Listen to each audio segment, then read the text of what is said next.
All right. It looks like I have green and green again. Can I just get a thumbs up or yes, I can hear you from someone in the chat? Yes, we can hear you. Excellent. Okay, great. Well, sorry for taking a minute to get things set up. Saswat and Rick and Ahad, excellent. Thanks, guys. It's really fun to be with you this afternoon. I am based in Austin, Texas, actually, home of South by Southwest. I don't know if any of you have been able to attend that event. We are a company based here in Austin, but are regularly in San Francisco and New York City, where I used to live. I've traveled only a bit on vacation to some of the countries where you are from, but I do not know very much about your entrepreneurial ecosystems and what it's like to start a country. It's not a country. It'd be cool to start a country, but what it's like to start a company where you are. So I hope to learn more about that today. We first got connected to Barack and the community that you're part of through this book. This book is called Get Backed. And we wrote the book to help founders like you be able to raise capital for your startup and get funded and get growing more quickly. So today we're really going to cover two things in our time together. I'm going to tell you briefly, as a way of introduction, a little bit about me. I'm going to tell you a bit about how to create a great pitch deck, and then I'm going to tell you how to use that pitch deck to go raise capital. That will probably take 25 minutes.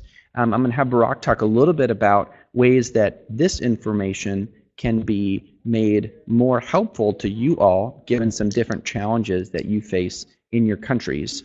And then we'll turn it over to questions from you guys. I will try to keep an eye on the chat box.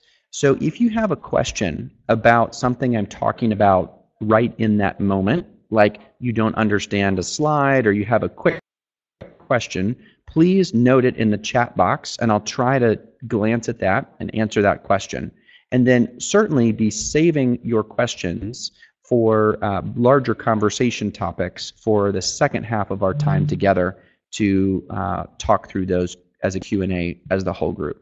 All right, so quickly as a background on me, this is a slide that is about my last company, and I want to share this spirit of humility. The plan for this company was to create an alternative to the United Postal Service, so how you all receive letter mail. And the proposition to the customer was that you would never go to your mailbox again.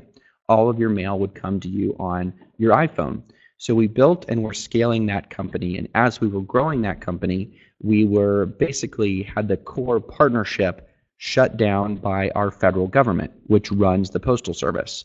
So in the middle of this whole thing, we run into this huge problem and attempted a new model, which was really hard to pull off. So a TechCrunch headline one morning read this: terrible idea punished with death. And you can see that this had 13,400 shares. So if you have built a company that failed before, I understand it. I empathize with you. Raising capital and building companies is really, really hard. And just like we celebrate the wins, it's also important to recognize and celebrate things that don't go that well when you have losses. So I have been there, and I hope you overcome these things more quickly than I did, but if you have failed or you will fail in the future, it's okay. The new company, as Barack mentioned, is called Able. We are a financial services company and have created a range of products to help small businesses and early stage businesses get more access to capital. Happy to talk more about that later. Unfortunately, we are only lending and providing our products in North America currently. So hopefully we'll have an international plan at some point, but we don't right now. Well, how did I get interested in this whole conversation around raising? Well, 10 years ago, I was having a conversation with this guy who was a legendary investor. And I was telling him about this idea that I had. And he said, well, would you like to get together with some friends over lunch to get feedback on your idea? I said, that would be fantastic. So we get together for lunch and have a helpful conversation. And he says, after the hour lunch, he says, did you achieve everything you wanted to at this lunch? And I said, well, it was wonderful and I learned so much. Thank you. And then he looks at me and he says, would you like $250,000? So that was not the anticipated finale of that lunch meeting. But looking back at it, I realized that what had happened over that lunch was we had built rapport. We had built a relationship by going back and forth. He asked tough questions. I was able to respond to some of those questions. I showed that I didn't know the answers to everything. And by doing that, I built trust with him. And then he said, I want to invest. And that was one of the first times I learned about the importance of relationships, not just among co-founders, but having relationships that can even be based on friendship with your actual investors. Brock mentioned earlier that I got to work with and then now have as an investor, Peter Thiel, who has built some great companies and was an investor in Facebook. And Peter, often in making an early stage investment of $1 million or $5 million, will not really look at a business plan or a pitch deck. Instead, he will have a several-hour dinner with the founders. And so he's not trying to diligence, will these be the exact business metrics and business plan that makes sense? Because he knows and is likely to dramatically change. What he wants to get to understand is you as a person. We'll talk more about that a little bit later. We did get to write a book called Get Backed and have lovely, wonderful support from Barbara Corcoran, who's on Shark Tank. I'm not sure if you've seen that, but we'll make these materials available to you all later as well. But if you send an email to this email address, extra@getbacked.com, that will send you an email back with links to a range of free resources that we created for you, including some PDF, Keynote, and PowerPoint templates about creating decks, as well as some basic Excel models for your first financial models. Many of you may be way more advanced than what we have in there, but we wanted to just make that available. So if you send an email to extra@getbacked.com, then you'll get that email back with the materials in it. And I'll just put that extra at. I think I spelled that right. There we go. So send any email there and you'll get an autoresponder. Okay, let's dive into the content that we'll cover briefly today. So first is pitch deck basics. 4 things we want to cover here. Point number 1 is that design matters, especially if you're building a B2C good or service where you're trying to make an argument that you'll have a delightful brand experience for your customers. If you are actually authentic in that statement, you'll bring that same brand and design into how you tell the story of your business. So if you are a consumer app company and you say, we're going to have the most beautiful user interface and experience that it'll be like the next Instagram or the next, what's a beautiful app? I don't know, Box or something. And then the first slide that you post is this slide, which I hope you're smiling. This is a terrible slide. I hope you don't have slides like this. This slide is about an early state of the market slide from a company raising money for an enterprise mobile app. And this slide is bad for many reasons. There's dramatically too much content on it. The colors are bad. They didn't observe any margins. It is a slide that when most investors look at the slide, they would immediately, their eyes would glaze over and they would think it's really boring and they would probably not read it. It also would say that anyone who creates this slide is not someone who appreciates brand or design. And so being authentic across how you present your business with how you plan to execute on the good or service is really important. Let's look at a new slide. This is a slide actually from a friend of mine's company. And this one is, in my opinion, a little bit better. It does use a more appropriate color palette. Excuse me, there are some fonts on it that are not just the standard fonts used in a PowerPoint template. A little bit of a design feature of using some indents. There's still a good bit of copy on it. So ways I think they might be able to improve it would be to take out some of the text. When you're trying to communicate a lot of numbers, it can be nice to communicate those visually in the form of a bar chart or a pie chart, just something that is a little communicates the same point without so much copy on it. Now let's go to the next one. Imagine you're a venture capital investor and you're getting hundreds of emails with pitches a day. and then this slide shows up on your desk. So you glance at this slide, and it says mapping the world with robots, and you see this little tiny robot flying up in the corner. I don't know about you, but if I saw this, I'd be really intrigued. What is this about? Mapping the world with robots? I think this is a wonderful slide. This is an opening slide, usually maybe on the cover of the deck, and it uses full bleed photography, so really high quality images that run to the edge of the page. Nice choice of both the font and the color of the font, as well as their logo. So these are three examples of slides to make the overall point that how you design the pitch deck really does matter. And in our Q&A later, I'm happy to run through some more decks, including even my personal deck for my company, Able itself. One thing to note in the book, also you'll get a free chapter called Chapter 2 out of the book, Get Backed, when you send an email to that address. But also in the book, we lay out the full pitch deck of a lot of companies that have raised hundreds of millions of dollars. And so we think, for the most part, we think these guys do a really nice job. This is a neat company called First Opinion, a San Francisco-based company. And so you can see in here just, light use of nice photography, nice colors, etc. Anyway, so this is all listed in this book, and we try to make the decks available. So overall, point number one, design matters for your deck. Number two, the story matters. I was actually at a pitch session yesterday with a guy who stood up, and I was giving him feedback on his pitch. And he stands up and he begins with a pitch of something like this. He says, 96% of hotels in North America do not have snack offices or options in the lobby. Customers would like to have these. They're very expensive for the hotel to set up, and I'm setting out on solving that problem. So he was kind of flat emotionally. He wasn't very animated or excited about it. And more importantly, he presented it as this sort of abstract fact that had really nothing to do with him. So we worked on it a little bit. We came back and I said, all right, what if we tried it this way? And he stands up and we do this little interaction. So we try it like this. We say, 2.5 years ago, I was 4 months into staying at the same hotel on a consulting project from Accenture. Every morning I went down to try to get a snack in the lobby, and there was no food to be found. And I just got curious about why this was.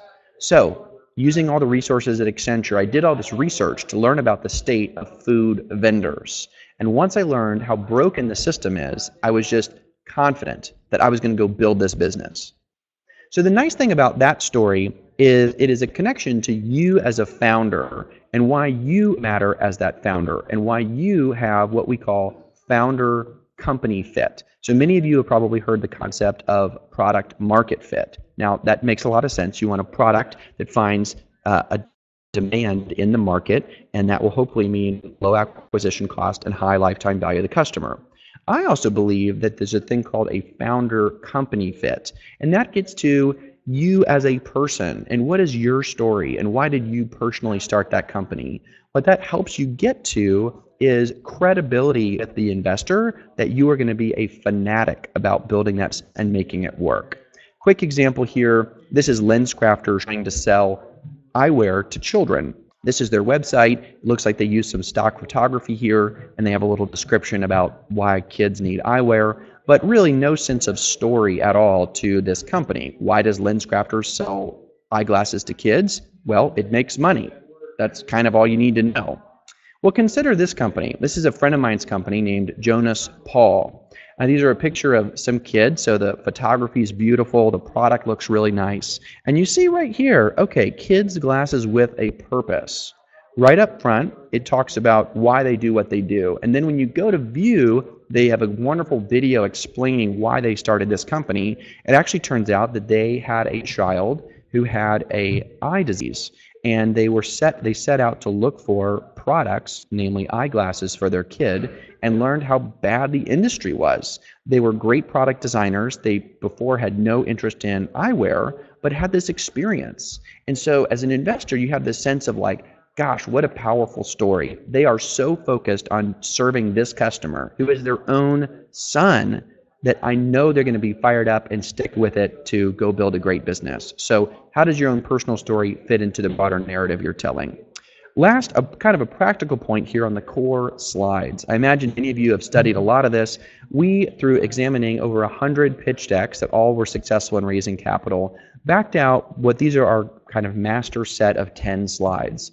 A lot of decks may have 12 or even 15 slides, and that can be okay. But it's really important to cover all of these topics somewhere in your slides.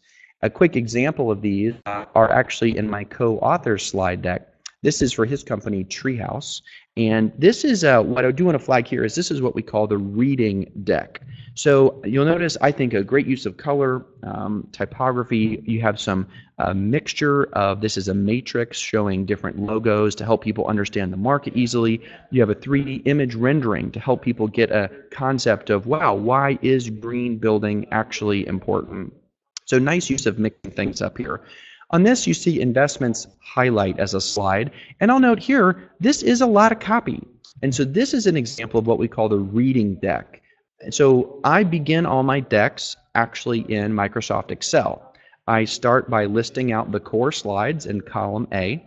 In column B, I add kind of the detail that I want to have for each slide. And then column C is basically my task list to show what things I need to go do to produce that information. So on a market overview slide, you could say something like the data points you want to make are bar chart with total addressable market. Then your action item would be, I need to go actually get this data in an updated and valid way.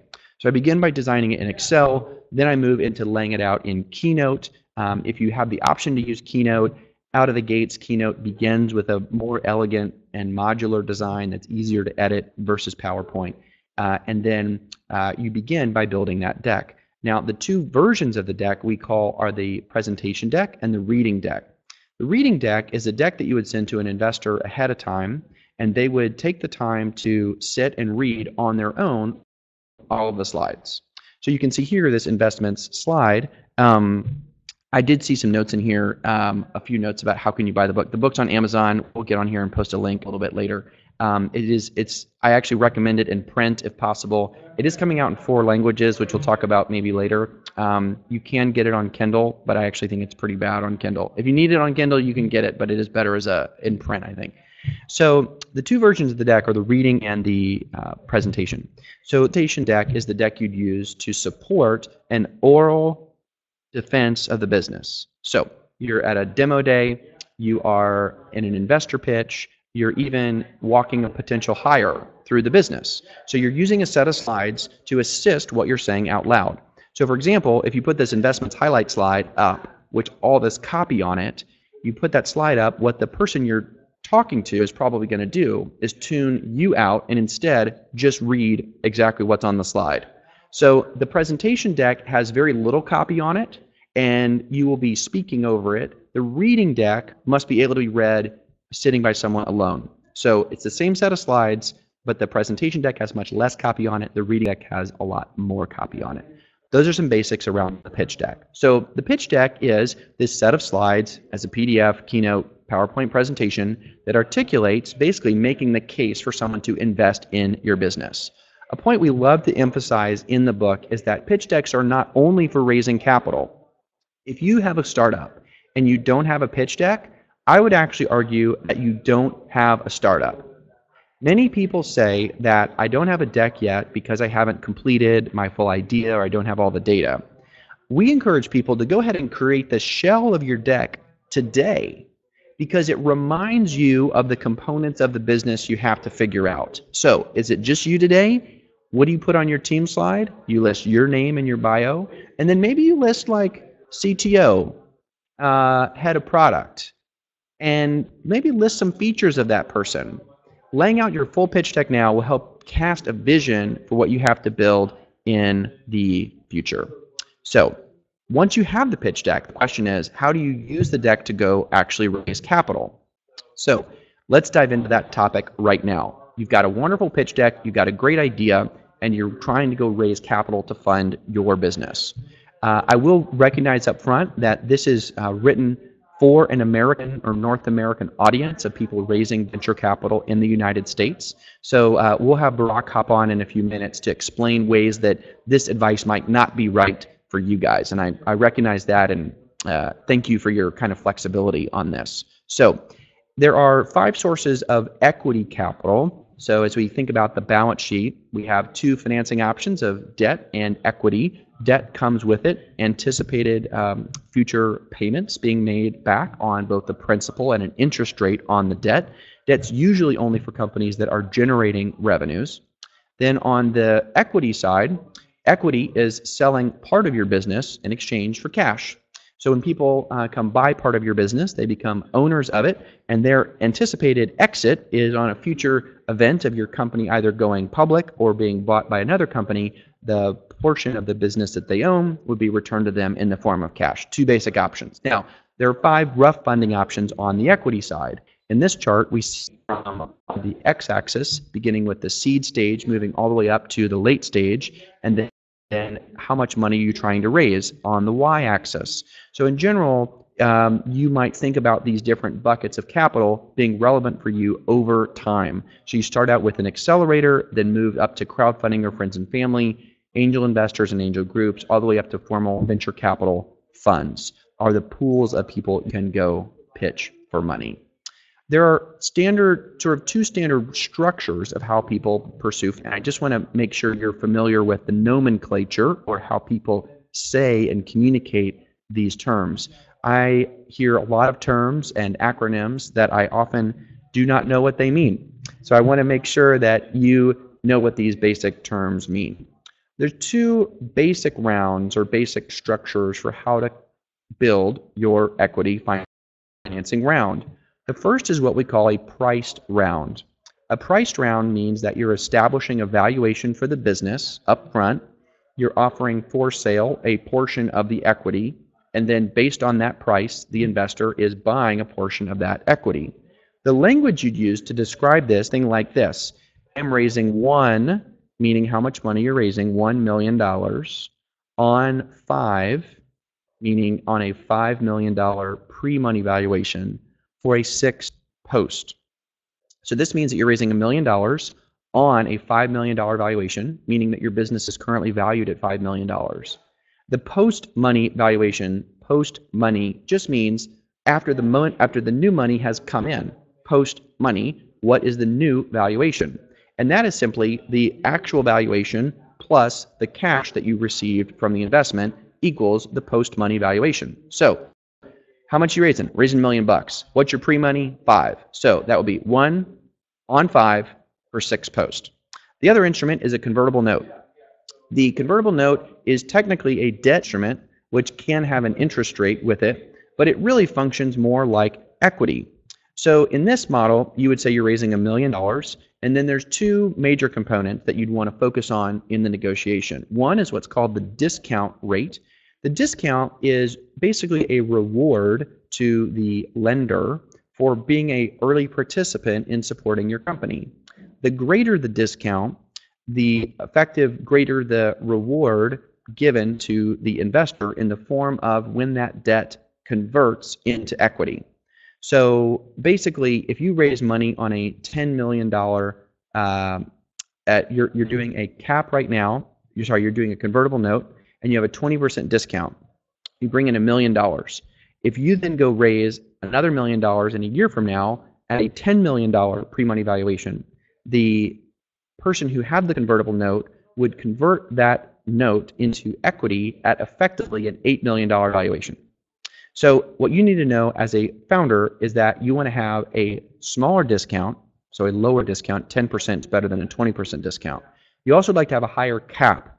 The cap is put in place to protect or reward the note holder in case that your company has a massive increase in valuation. Meaning, if it was uncapped and the valuation was $20 million, it would convert at $16 million if there was a 20% discount, unless there was a cap, which basically says there's a price ceiling to the price at which that would convert. Now, let's talk about the interesting stuff.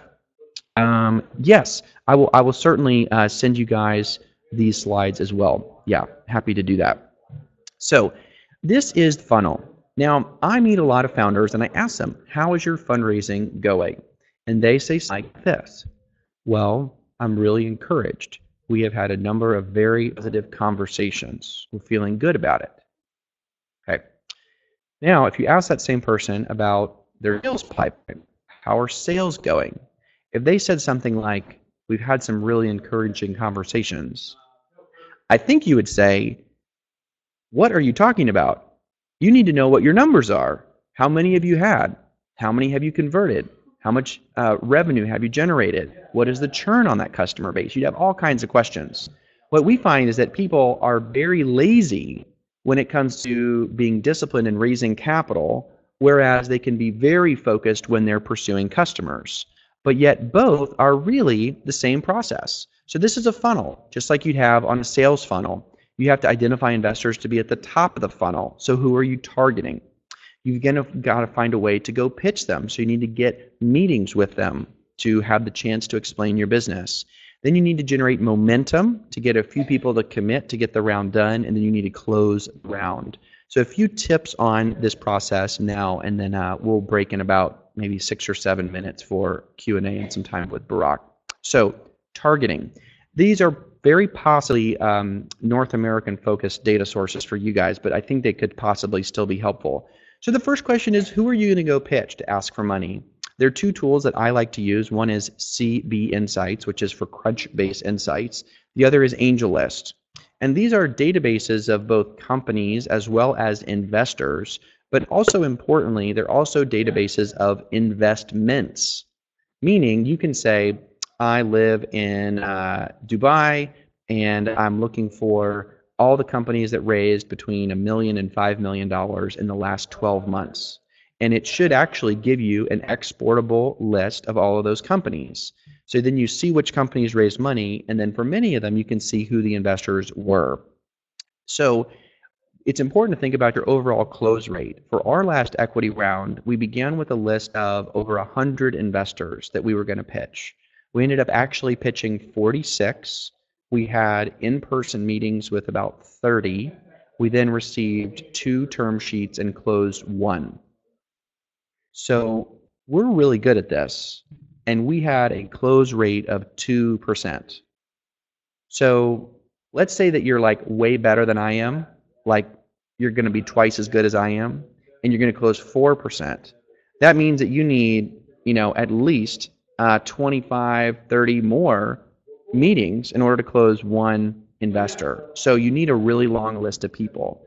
You need to qualify those people by saying, are they people that have invested in my city or country before? It's not required, but they're usually more comfortable if they have. Have they invested in my industry or product type before? Do they do enterprise SaaS? Do they do consumer products, whatever your company is? Number 3 is, have they written a check like the kind of check you're asking for? I make this mistake all the time, where I go to people because they have money, but they don't regularly write the kind of check I'm asking for. So if you're raising $200,000, you would never go to Andreessen Horowitz on Sand Hill Road because they only write checks that are much larger. Similarly, if you need $10 million, there are many angel investors that only write checks. So make sure you pitch people that write the kind of check you're asking for. And the last area is, are they actively writing checks? Many, especially venture capital firms and funds, go through seasons where they are not writing checks. They could be between funds, they could be conflicted out of your industry, a whole range of reasons. So they will not tell you that they're not writing checks because they want to keep the relationship open. But it will be a huge waste of your time if you go pitch people that are not actively writing checks. So apply some criteria to that list of people, rank them, and now you have your pitch deck. Now you have your targets. It should be at least 100, and they're ranked. Now the question is, how are you going to get meetings with these people? You probably don't know most of them. So in reverse order here, it's always great to get a warm referral or introduction. So networks like what Barak has put together and other entrepreneurial programs that may have mentors or advisors, those are great places to go to ask for introductions. So it's always great to get a warm referral. And if you've never been on this side of it before, I used to feel like I was imposing or I was a burden on people to ask them for an introduction. And then I started to realize that for me, for example, if one of you sent me your pitch deck and said, Evan, would you introduce me to someone at Excel Partners, because I know they're investing in India and I think they could be a good fit. From my perspective, I used to feel kind of burdened, like, oh, I'm going to be imposing on Excel. I don't really know this person. Do I really want to send this intro? But I changed my thinking to actually believe that the goal, the purpose of a venture capitalist is to get deal flow, is to get more deals coming through so they can evaluate more deals and find the right ones. So the way I think about it is, if you send me a deck and it passes my quick muster, that it looks reasonable and you seem like a good, compelling person, I love to make the intros, because I'm actually helping the venture capitalist by giving them more deal flow and giving them a chance to look at it. So I would be willing to ask people for referrals. Cold asks. Again, venture capitalists, their job is to get more deal flow. So do not be afraid of actually asking people cold. There are tools to help you find their email addresses. You can often direct message them through AngelList, which I think is a dramatically preferred medium as opposed to asking them directly on LinkedIn, for example. And then certainly if you have an email, yeah, okay, cool. Business model canvas, first step in sending a PowerPoint presentation. Yeah, okay, let me talk to Varun's question right now about sending an investor a PowerPoint presentation. So the best way to do this, well, actually, I'm going to make one more point, come back to that, and this might be relevant here for you. So the third point here on getting meetings is it's great to meet investors before you need money. Often we're scrambling, it's already time to raise money, we're desperately trying to find investors, and we're thinking, I really want to go pitch this person, but I've never met them before. So one trick is that we've tried, that's worked pretty well, is write the investors when you're not raising money. So we did this and we said, hey, Mr. So-and-so, subject line was not raising money dash 20 minutes of feedback question mark. And we said in the email, I noticed that you're on this board of this company and I think we've dealt with similar problems. Here's what we're doing, and I was hoping we could have by phone to get feedback on this. We asked about 50 people that, and about 20 of them said they would do it. So we had 20 productive conversations with investors when we were not raising money. Those are a great set of people that in 6 or 9 months you can go back and say, hey, I loved your advice, we took your feedback, we incorporated it, here's what we learned, now we're raising money. If it could be a fit for what you guys are looking for, I would love to connect with you. So that's a way to kind of begin to build those relationships before you're actually raising money. It is really important to let them know that you're not raising money.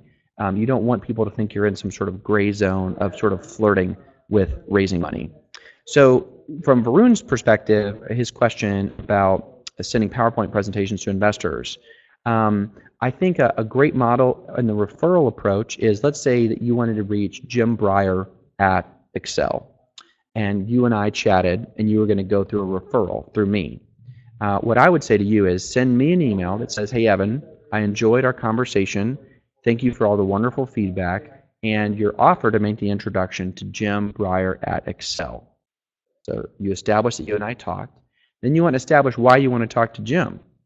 I've really appreciated Jim's involvement in India over the years, and his investment in such and such company makes me think he could be a fit for what we're doing. As a reminder, I've included some basic information about our business below. And that could be some bullet points or maybe a 100-word description of your business. And then what I would do when you send me that email is I forward that email to Jim, and I say, Jim, can I connect you with Varun? Jim writes back yes or no. If he says yes, I reply all, copy Varun. If he says no, I write back to Varun and say, wasn't a fit for Jim. Then the ball's in your court to establish how you're going to connect with Jim if he takes you up on the introduction. I do think it's good to send over more information than less. Investors that are serious are likely to spend more time reading all your material. And then I also think it's important to say that in-person meetings are really important. This may be different where you guys are, but at least trying to get some FaceTime over Skype, if not in person, goes a long way. 2 more quick points, and then I will invite Barack on here for any quick comments, and then we'll turn it over to questions. So guys, do be, as you have questions, go ahead and post them in the chat box now so we can see them and make sure we can hop on and answer your questions. So feel free to fire away any questions right now in the chat box, and those will be the ones that we dive into. So how do you generate momentum? I meet a lot of people who say, well, we've had 5 or 6 positive conversations, but we just don't know how to generate momentum. No one is fully committed to do the deal yet. It's 10 a.m. here, so I'm having coffee, just so you know. So well, here's one way that we like to try this. So when you go into a meeting with an investor and you are making an ask for money, number one, it's really important that you actually ask them for money. You don't want to come in and sort of flirt with them around the issue of, are you raising money? So when you have 10 minutes left in the meeting, you get to a slide, which could be your use of proceeds slide or the financing slide. So we're raising $1 million. We're going to use it for these purposes, and it's going to help us reach this next stage of the business.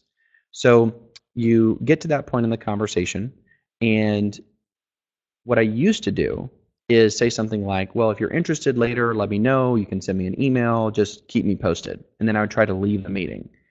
Well, that was a terrible approach because it gave them an easy out. Instead, we really encourage you to actually make an ask for money. And one trick to do that is you say, 2 tricks here. So the first is, instead of saying, would you give me a check for $100,000? You can actually say,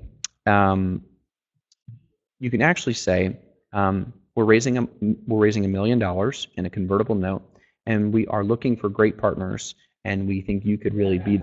Can we reserve a $250,000 allocation for you? Point number one there is you say, can I reserve an allocation for you? Instead of saying, can I count you in for $200,000? So by this language of saying, can I reserve the allocation for you, it puts them in a position of being more likely to say yes. It also gives you some early momentum to then report in future meetings that you have X amount of money committed. So you say, can we reserve an allocation for you? Then, so practicing with you, raising $1 million, and I'm here because we, can we reserve a $250,000 allocation from you?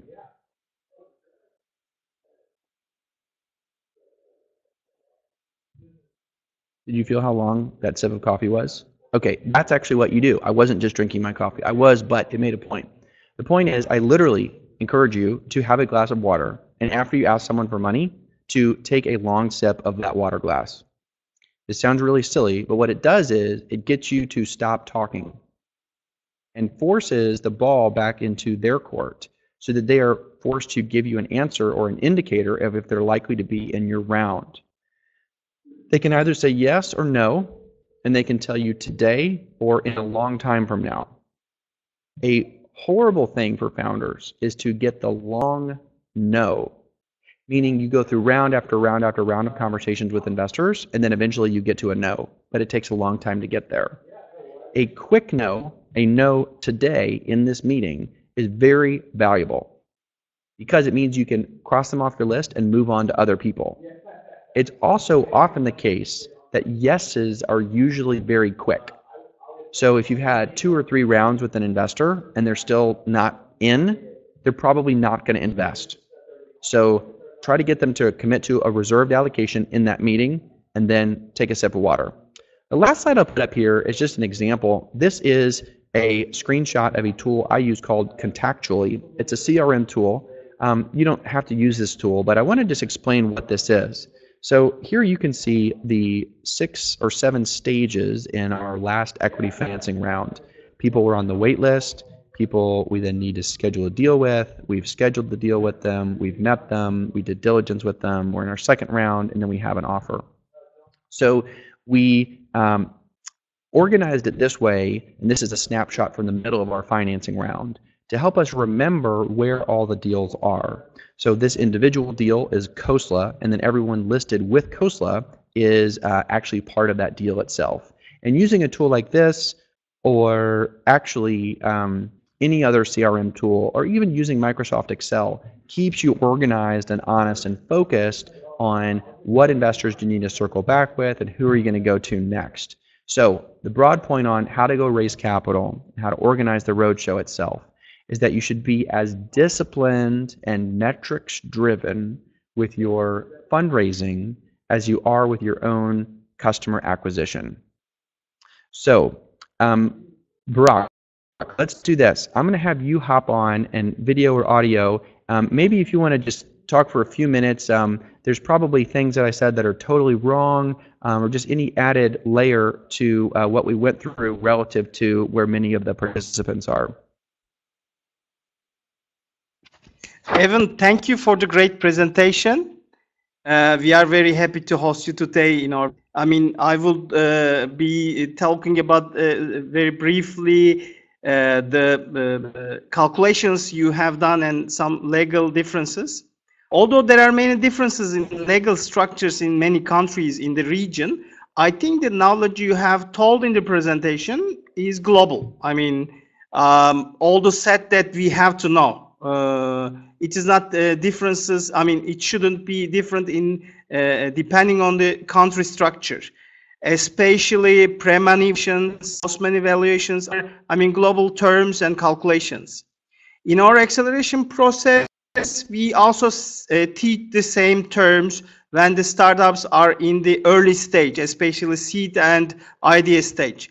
So I could easily say that the terms and also the calculations you did were the basic of the startup finance that everybody has to know. There are, as I told you, there are differences in the different countries. For example, in Turkey and many countries I know in our region, we don't have convertible notes or loans, which is a standard form when you raise money in US, especially in the developing, also already developed ecosystems such as US, San Francisco, or Austin. We have differences, especially in legal terms, in different countries. In these, making easing tools for the especially early stage companies to raise money. That is for one of the differences that we have to tell. And you have also after the calculations and terms, you have also mentioned about the importance of the referral. It is important for everywhere. Networking and family kinds of culture is especially in the region common. So a warm introduction is passing your history and all power to the entrepreneur. Because if I introduce the entrepreneur with you, it is not a kind of email. It is also introducing the entrepreneur with my all history and backtrack with you. So I should not introduce somebody that I don't believe in. So it is very important. So I was also I know you told that it is better to read from the physical book, but I have already downloaded it in the Amazon, and getting back is in my ebook. But it will be our main source for the startups in our acceleration. The slides and the presentation model. Although we have some models over there, this all book briefly tells all the stages and also process. I could briefly say that if you have any questions that I can answer, especially for this culture, I am ready. Also, Daniel is online from our team. He will be moderating the questions, and he has also questions for you as well. Great. Well, thank you for those. So, okay. So right now, Barak, am I to just look through and pick some of the questions from the moderated chat? Yes, sure. You can also see the moderated chat, I think. Great. Yeah. Okay. So a few questions in here on questions about, are we recording the session? I think it'll be distributed later. I'll also get you the slides that we went through earlier. So we can certainly get that out to you guys. Okay, so let's see. I saw a question from Rick, which I like. So if you talk to a VC and he does not respond in 2 weeks, should we consider them as not interested, like with companies or venture capital firms like Sequoia and Excel? So for those kinds of companies, those kinds of investment firms, Sequoia, Excel, any of the top 10 top 100, to be honest, big firms on Sand Hill Road, is a road in Palo Alto, south of San Francisco, where many of the big firms are based. They receive, as a firm, thousands of pitches, maybe a day, certainly a week. So coming up with a differentiated strategy to get into those offices is really important. I would guess most of the deals that they do come through referrals. So meaning, hopefully, if you have a great advisor or investor in your company now, that they would have a tie to a partner there. That's a great way that can happen. I think if you don't have any ties to those firms, the bar is going to be pretty high to get them to consider your investment. So the other thing to think about, as if it were a regular sales funnel, is how likely are you to get it closed? Because the faster you close your investment round, the faster you can get back to building your business. So if you're not in the United States and you have no ties to Silicon Valley famous venture capital firms, I might say, don't even bother.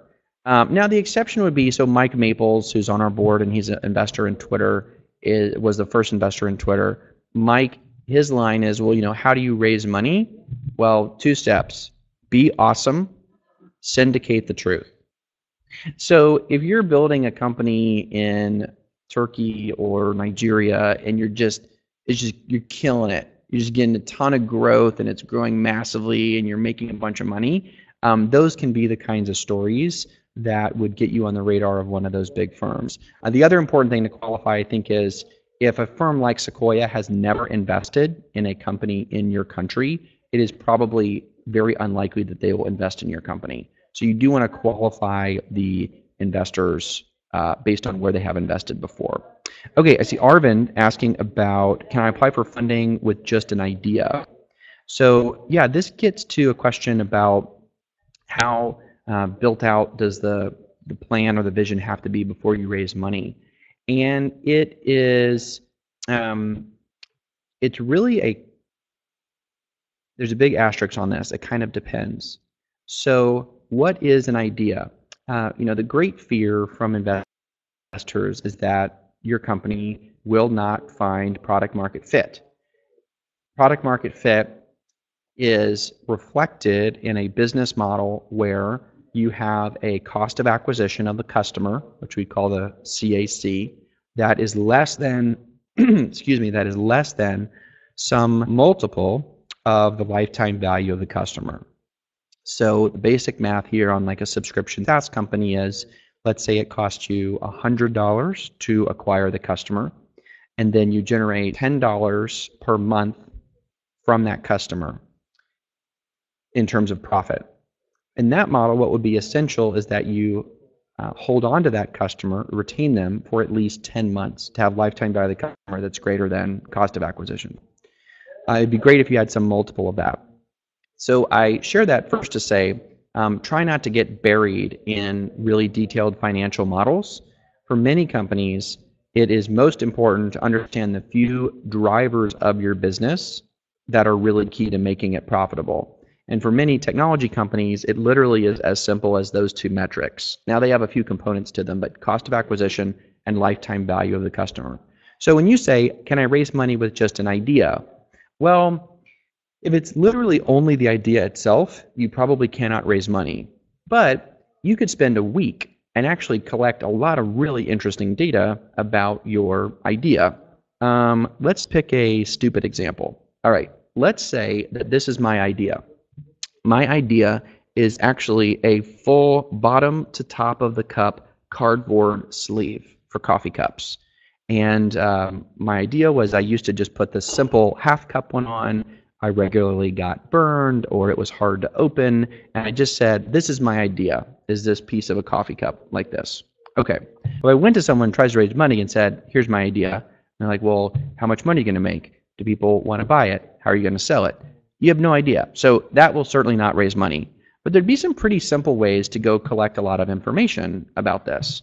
One trick on this is there's a really great resource. In fact, I'm going to find this and post it in. This is such a good resource. I have to share it with you guys. Okay, this is called the Design Thinking Bootleg Bootcamp from Stanford. And that's this PDF file, which I love. And it's an introduction to design thinking and includes a lot of quick ways to prototype and get feedback on an idea.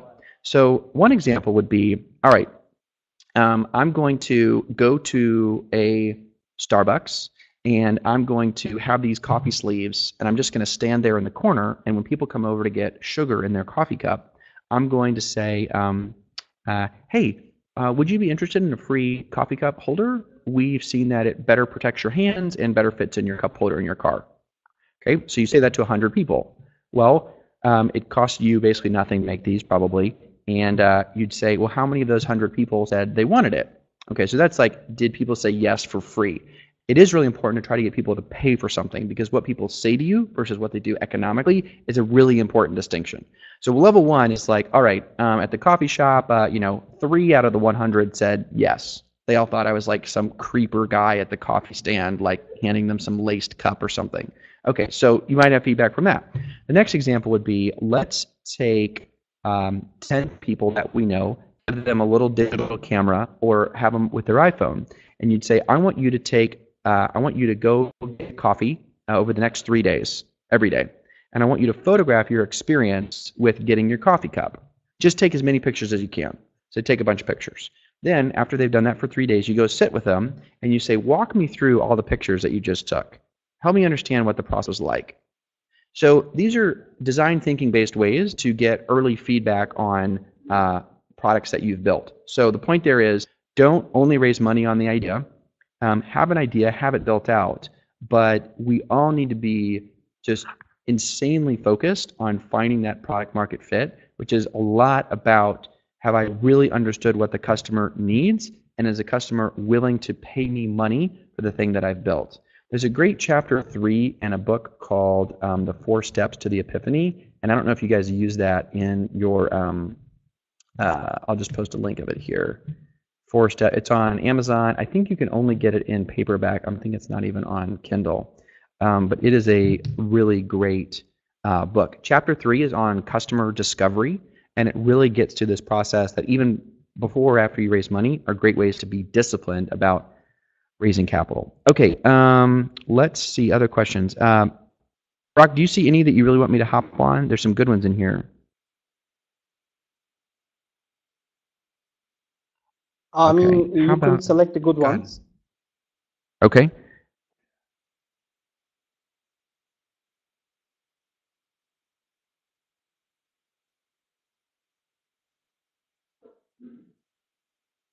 Okay, so okay, there's a few quick, easy ones here. Let's see. So, what's the ideal size of a pitch deck? What about the size of the first email? So, we suggest 10 slides for the first version of the pitch deck. That can be up to 15 slides. It's not like a hard rule. Many times founders say, but gosh, I have so much great information that I would love to include, and you feel like you're leaving something out. We'd encourage you to put those extra slides in an appendix at the back of the pitch deck so that it helps you focus on really the key ones in the deck itself, and that will make it more likely that the investor actually gets through the deck and reads the full deck, just to keep the important ones in front of the appendix. In terms of the first email, again, I think shorter is better. So if it's a cold email to investor, I would hey Tom, and then provide like the reason that you're reaching out, and ideally a shared connection. Varun suggested that we get in touch because of his great experience working with you as an investor.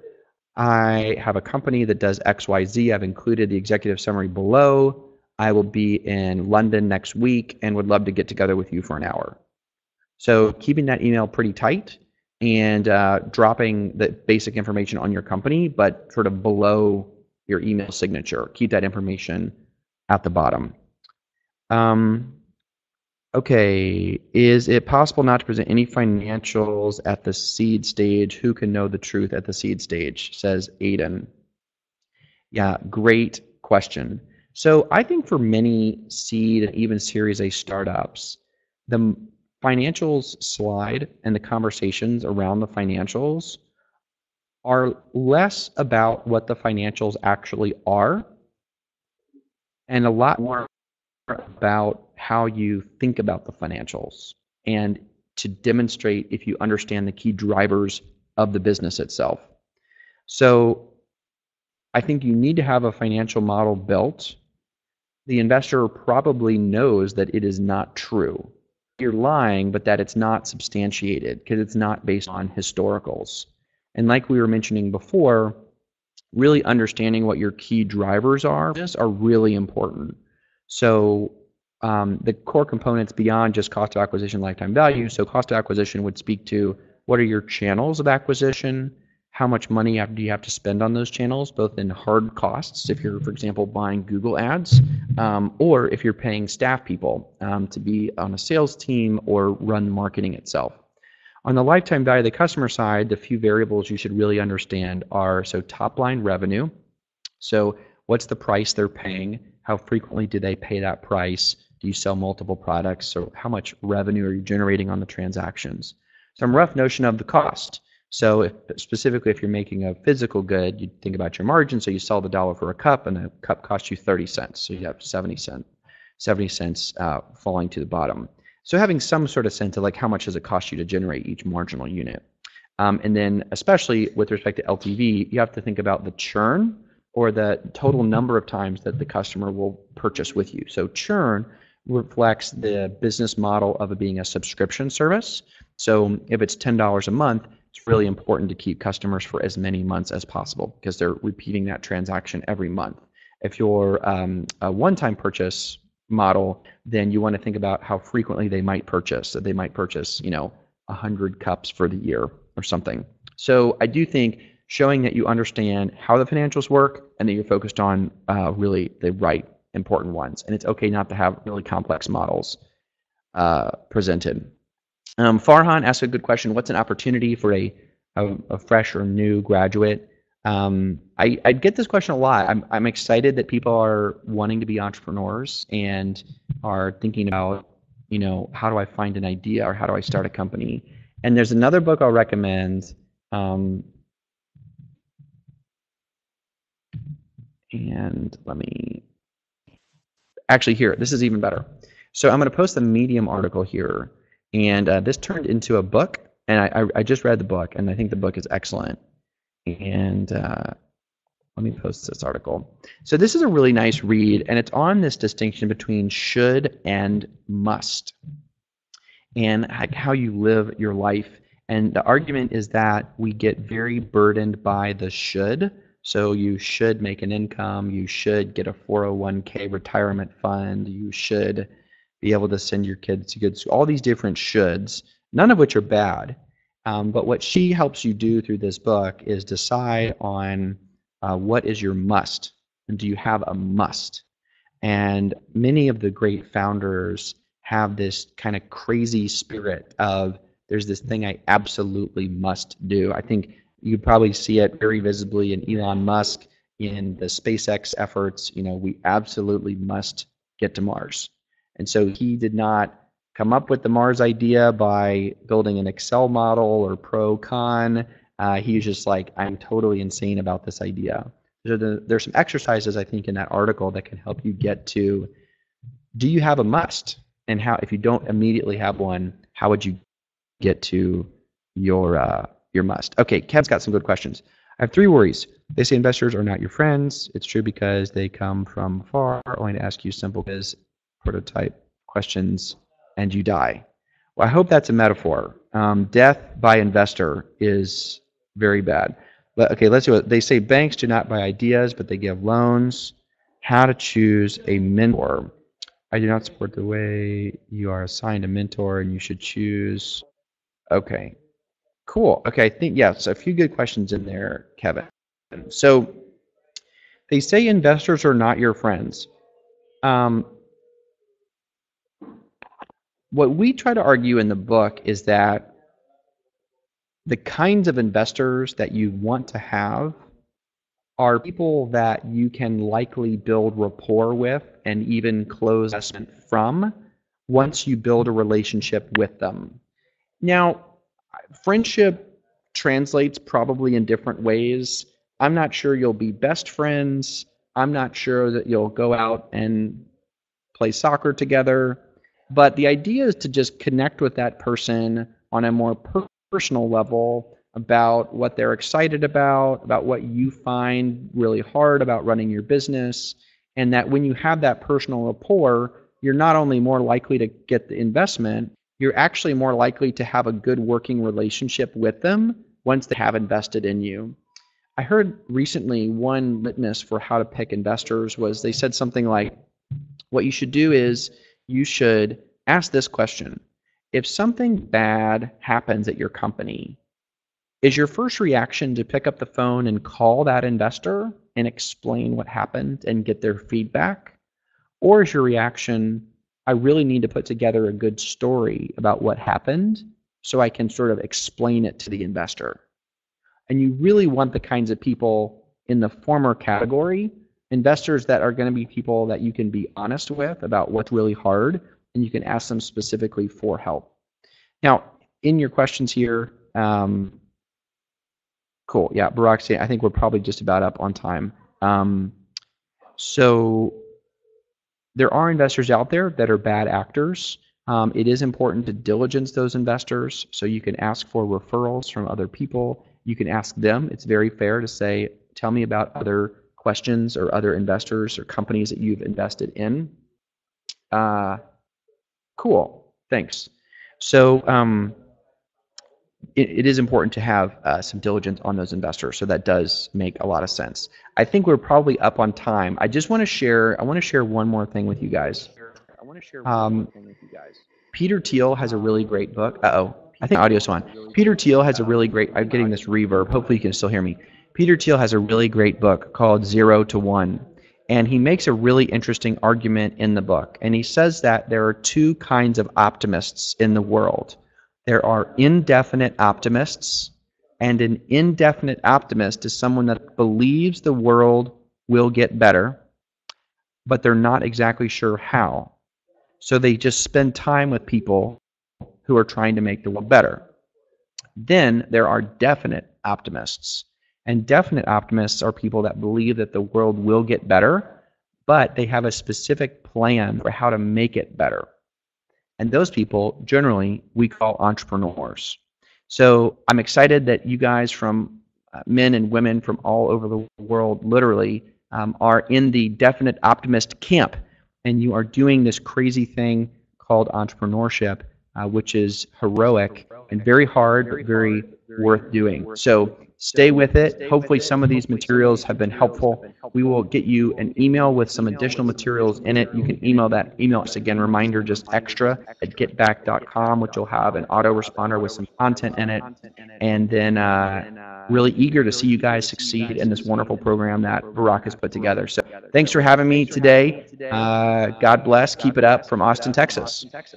Yeah, thank you very much, Evan. It was really helpful for entrepreneurs and from everyone to hear the presentation. It was great to hear on how to structure the pitch deck. And it's really to put the fundraising process into a coherent structure. So the process is much more quicker and much more comprehensive. So we want to thank everyone who attended.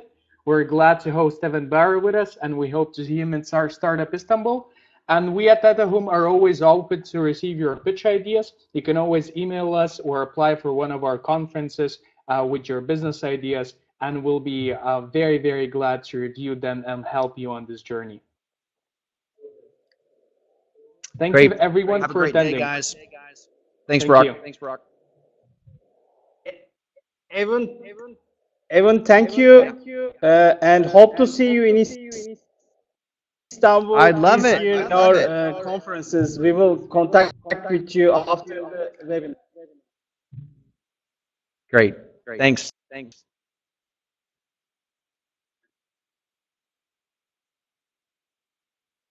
Bye-bye. Before we leave the webinar, we will be very happy to announce, on 6th October this year, we are organizing Startup Istanbul event. So all of the participants in our webinar is invited. So if you wanted to attend to the our conference, please please email us. We will be happy to answer your questions. And Startup Istanbul will be on 6th and 10th of October this year in Istanbul. Hope to see you all in Turkey.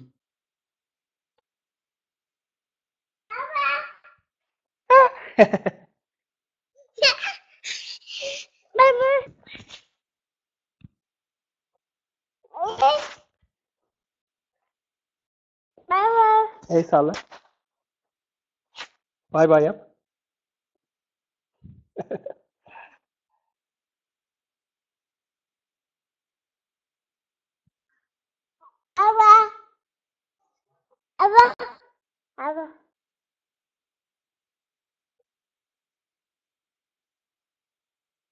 Bye bye. Hope to see you back in our next conferences. And also please send email about the topics that you wanted to see on our webinars. We will be very happy to invite the speakers from US, Europe, everywhere from the world. So good evening from the Istanbul. Bye bye.